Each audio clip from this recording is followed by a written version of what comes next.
Continuamos hoy con el libro de Hechos de los Apóstoles, capítulo 9, versículos del 32 al 43.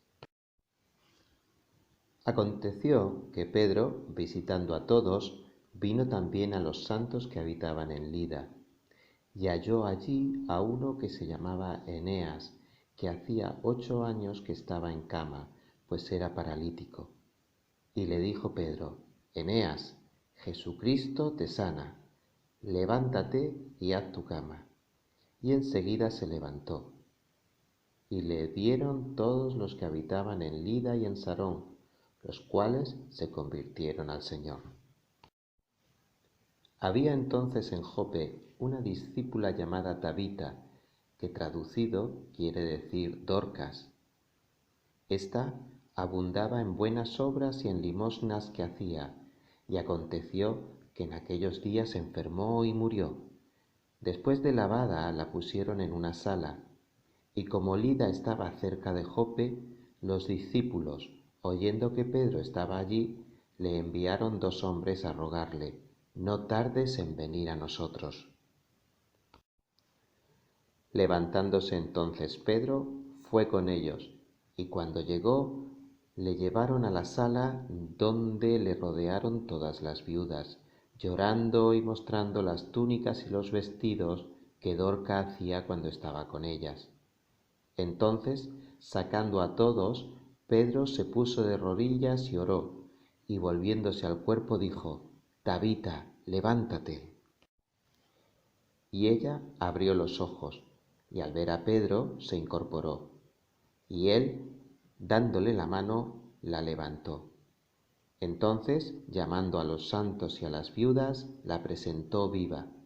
Esto fue notorio en toda Jope, y muchos creyeron en el Señor. Y aconteció que se quedó muchos días en Jope, en casa de un cierto Simón curtidor. No sé si os ha pasado que al leer la Biblia hay pasajes que parecieran ser menos importantes o que su enseñanza no sea relevante para el lector, y este quizá pudiera ser uno de ellos.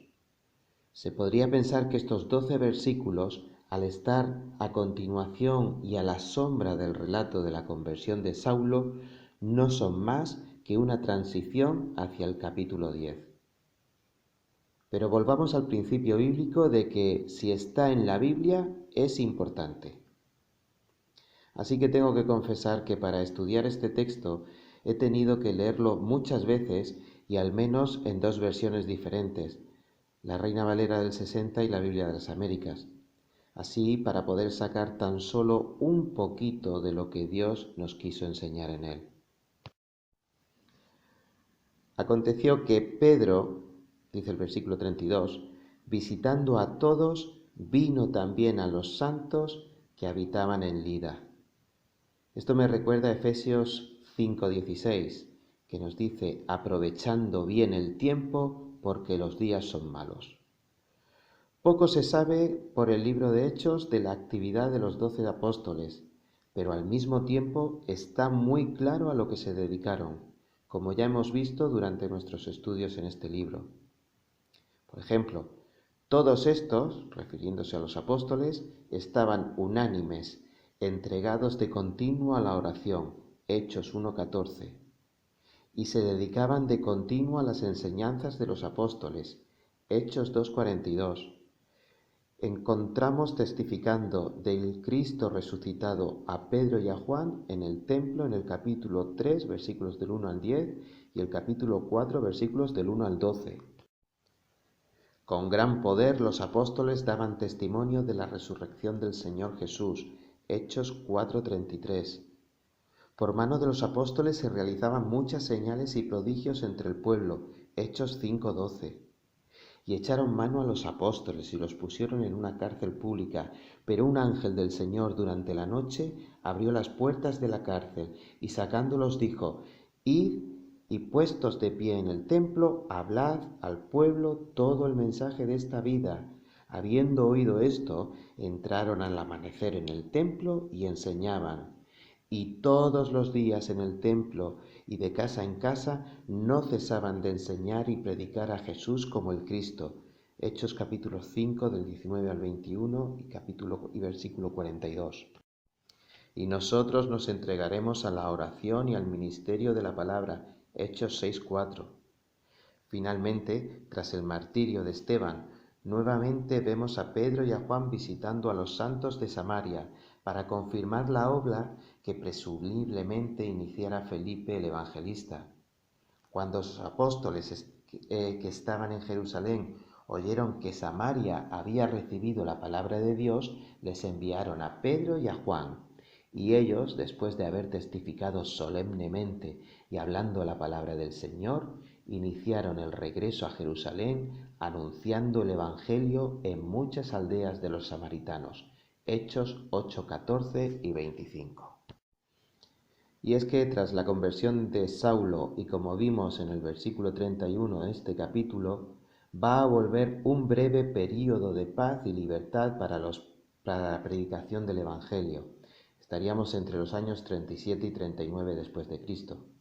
Así que Pedro aprovecha la oportunidad para realizar una labor pastoral visitando de manera ordenada y sistemática a todos los hermanos de aquellas regiones, incluyendo a los santos de Lida.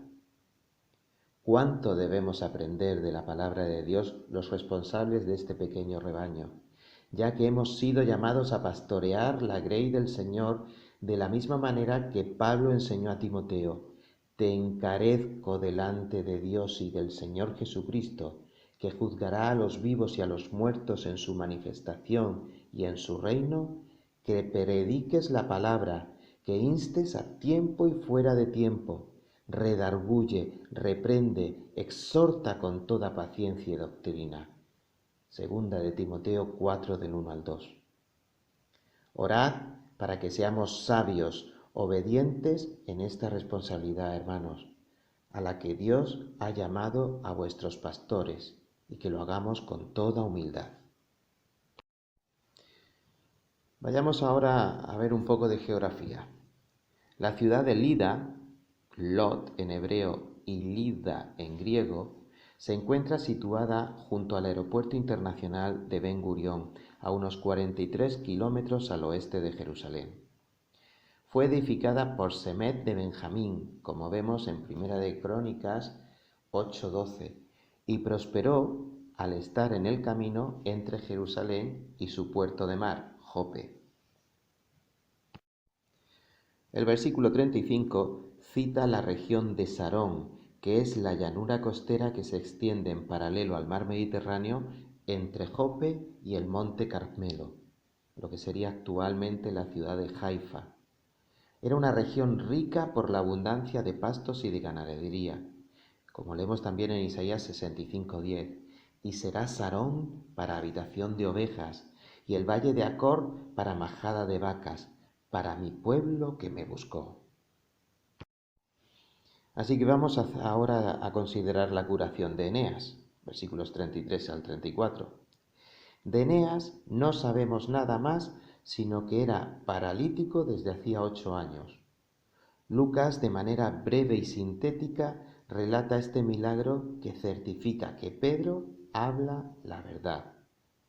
En primer lugar, vamos a significar un hecho. Eneas, Jesucristo te sana. Así que el mérito de la curación no recae en el siervo, sino en su Señor. Y sucedió que cuando Pedro iba a entrar, Cornelio salió a recibirlo, y postrándose a sus pies lo adoró. Mas Pedro lo levantó diciendo: ponte de pie, yo también soy hombre. Situación parecida vemos cuando leemos: cuando la multitud vio lo que Pablo había hecho, alzaron la voz diciendo: los dioses se han hecho semejantes a hombres y han descendido a nosotros. Pero cuando lo oyeron los apóstoles Bernabé y Pablo, rasgaron sus ropas y se lanzaron en medio de la multitud, gritando y diciendo: varones, ¿por qué hacéis estas cosas? Nosotros también somos hombres de igual naturaleza que vosotros, y os anunciamos el Evangelio, para que os volváis de estas cosas vanas a un Dios vivo. y en ningún otro hay salvación, porque no hay otro nombre bajo del cielo dado a los hombres en que podamos ser salvos. Hemos visto el hecho, ahora viene la prueba de que es Jesucristo el que ha sanado a Eneas. Levántate y haz tu cama. Pedro, de la misma manera que aprendió de Jesús en Marcos 2:11, va a ordenar al paralítico que haga su cama para demostrar el poder divino que acaba de obrarse en su vida. Pues para que sepáis que el Hijo del Hombre tiene potestad en la tierra para perdonar pecados, dice entonces al paralítico: levántate, toma tu cama y vete a tu casa. Consideremos ahora el resultado de este milagro. Y le vieron todos los que habitaban en Lida y en Sarón, los cuales se convirtieron al Señor. Como es habitual en Lucas, nuevamente nos da un conciso resumen del resultado de la poderosa predicación del Evangelio genuino. Como vimos en el apartado de geografía, no solo se forma una congregación importante en Lida, sino también por toda la región costera de la llanura de Sarón se van a levantar muchos creyentes. El plan de Dios para la difusión del Evangelio tiene en cuenta la dispersión sufrida tras la muerte de Esteban, llevando creyentes por los caminos comerciales más transitados y allende los mares, a través de los puertos de Jope y de Cesarea Marítima, hasta lo último de la tierra. Pero eso será otra historia. Vamos ahora con la resurrección de Dorcas, versículos del 35 al 43. Cambiamos de escenario y nos vamos a orillas del Mediterráneo, a Yafo, Jope, a unos 13 kilómetros de Lida. Encontramos un nuevo grupo de creyentes, de entre los cuales destaca la hermana Tabita, en griego Dorcas. Lejos del machismo del que se acusa a la Biblia, aquella iglesia era una comunidad donde hombres y mujeres eran estimados por igual. Encontramos a la profetisa Ana, encontramos a la mujer samaritana, las hermanas de Lázaro, Marta y María, las mujeres que seguían a Jesús, la mujer con flujo de sangre, la viuda sirofenicia, la viuda pobre, la mujer que ungió con perfume al Señor, la prostituta que bañó los pies de Jesús con lágrimas, las mujeres del aposento alto, Lidia, la vendedora de púrpura, la esposa de Pedro, Dámaris de Atenas, Febe, Priscila, María, Junias, Trifena, Trifosa, Pérsida, la madre de Rufo, Julia, la hermana de Nereo, como encontramos en Romanos 16, del 1 al 16, y más adelante la madre y la abuela de Timoteo. Benditas hermanas, que con vuestra fidelidad a Dios y amor a vuestras iglesias continuáis siendo ese resto fiel que persevera y que no ha doblado sus rodillas ante Baal. Y es que Tabita era una discípula, en griego matetria, o literalmente aprendiz. También se define esta palabra como alumno, pero el discípulo es más que un alumno que se sienta a escuchar. Es además un aprendiz que sigue a su maestro y aprende a su lado. Esta era Tabita. Esta abundaba en buenas obras y en limosnas que hacía, así que aparentemente fue bendecida con posesiones materiales. Siempre que tenía oportunidad, vivía según el mandato divino de cuidar a los pobres. Porque nunca faltarán pobres en tu tierra. Por eso te ordeno diciendo: con liberalidad abrirás tu mano a tu hermano, al necesitado y al pobre de la tierra. Y no nos cansemos o no desmayemos de hacer el bien, pues a su tiempo segaremos si no nos cansamos. Así que entonces hagamos bien a todos según tengamos oportunidad, y especialmente a los de la familia de la fe. ¿Cómo administramos los recursos económicos que Dios nos concede? Quiera Dios que tomemos ejemplo de esta hermana para que nuestra iglesia local pueda recibir el elogio futuro del Señor. Porque tuve hambre y me disteis de comer, tuve sed y me disteis de beber, fui forastero y me recibisteis, estaba desnudo y me vestisteis, enfermo y me visitasteis, en la cárcel y vinisteis a mí. Dice el versículo 39, la segunda parte, todas las viudas llorando y mostrando las túnicas y los vestidos que Dorcas hacía cuando estaba con ellas. Las viudas era el sector más indefenso y vulnerable de la sociedad. Eran atendidas por Dorcas. Se podría decir que las vestía por dentro, túnicas, referido a ropa interior, y por fuera, vestidos. Dorcas, generosa, caritativa, laboriosa, hasta su nombre, Gacela, describe a una mujer bella tanto por dentro como por fuera. Podemos comparar 1 de Timoteo capítulo 2 versículo 10 y también Proverbios 31, 10 al 31. Pero Tabita enferma y muere. Y aconteció que en aquellos días se enfermó y murió. Y después de lavada la pusieron en una sala, en un aposento alto. Los entierros en el clima cálido del Próximo Oriente tenían lugar el día de la muerte o como mucho al día siguiente. Tanto judíos como los griegos practicaban la costumbre de lavar a los muertos como preparación para el entierro. De hecho, los judíos todavía observan la costumbre conocida como purificación de los muertos. Conforme al rito funerario, Dorcas es lavada, pero curiosamente no es embalsamada, sino que como Lida estaba cerca de Jope, los discípulos, oyendo que Pedro estaba allí, le enviaron 2 hombres a rogarle, no tardes en venir a nosotros. Levantándose entonces Pedro, fue con ellos. La distancia entre Lida y Jope es de unos 13 kilómetros aproximadamente, que podrían ser recorridas en unas 3 horas. De ahí la urgencia del llamado de Pedro para que fuera a Jope el mismo día en el que se había producido la muerte. No se menciona explícitamente, pero por los detalles de la preparación del cadáver se puede intuir que confiaban en que Pedro pudiera resucitarla en el nombre de Jesús. Esto además demostraría que los discípulos en general no poseían dones milagrosos.